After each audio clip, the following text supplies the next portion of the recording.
Welcome to this cricketing masterclass on the art of playing spin in one-day cricket. My name is Mike Atherton. I'm with a modern-day master, Kumar Sangakkara.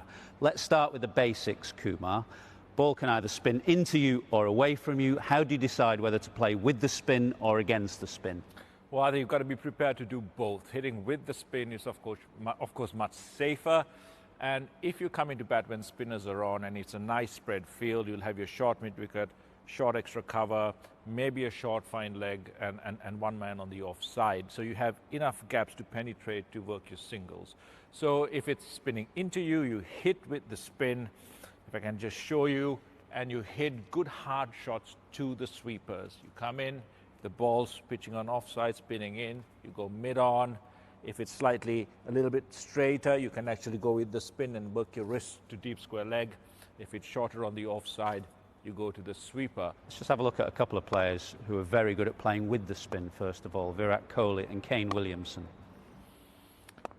Just look at the head position, big long stride down the pitch, nice hands watching the ball, and look at it's all nice hard shots along the ground to the sweepers.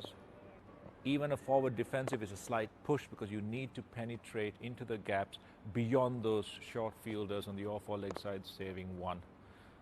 Dying art is that nowadays you were supposed to use your feet and actually get down to the ball, but now everything's done from the crease, and that's fine because that's the modern game. Well, let's talk about using the crease then. We saw Kane and Virat playing with the spin mainly. One of the other fundamentals of playing spin is reading the length quickly. The moment you see it fractionally short, you're able to get deep in your crease to open up the offside and your back foot play. But then if you see the ball slightly flighted, the ability to move quickly down the pitch, so you're giving yourself maximum room to put pressure on the spin bowler. You talked about getting deep in your crease. Where would your interception point be at? You have maybe one or two fielders at times on the offside, so would you allow it to come a little bit later to try and get that boundary finer? You're looking for the gap, so if the gap is fine, you're letting the ball come, and you're always playing it after it's past you. But if you're looking to hit the ball straighter, then you're taking it a little earlier. And using your feet, one of the questions I've always had is, what do you use your feet for? Is it just a single as well? In the modern day game, most of the time when batsmen come down the track, it's to hit a big shot. Would you do both? What I wanted to ask you actually is about the technique of coming down. Do you come crossing over or do you shimmy?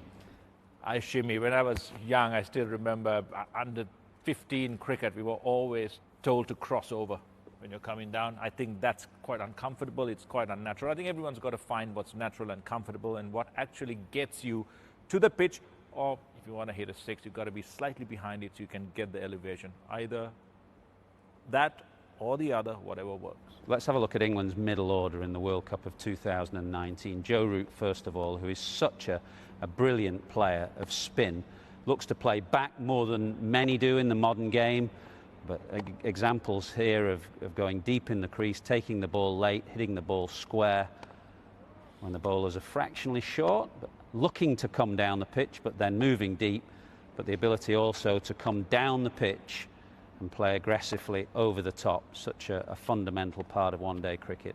It's great to watch, and also just allowing the ball to come, right behind them to play it finer, slightly in front to hit it squarer. And like I said, every time they use their feet, it's a six, isn't it?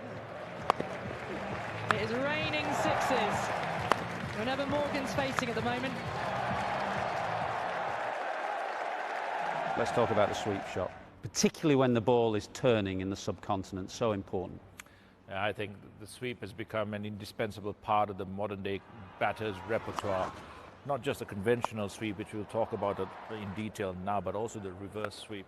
The fundamental in the sweep is that if you decide to sweep, you sweep. You do not pull out of it just because of the length. Well, let's have a look at a variety of these sweep shots. Then you said it's not good enough now for a batsman just to have one particular sweep. He's got to be able to manoeuvre himself into position so he can hit the ball anywhere in the arc from 45 degrees to in front of square. And then you've got the reverse sweep as well. And if you've got all these shots in your armoury, it makes life very difficult for a spin bowler.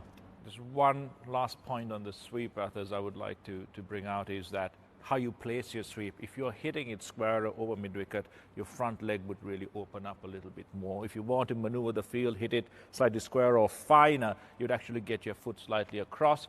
Or as we saw with Mushfiqur Rahim, you can actually step across, get outside the line and sweep it finer past the fielder.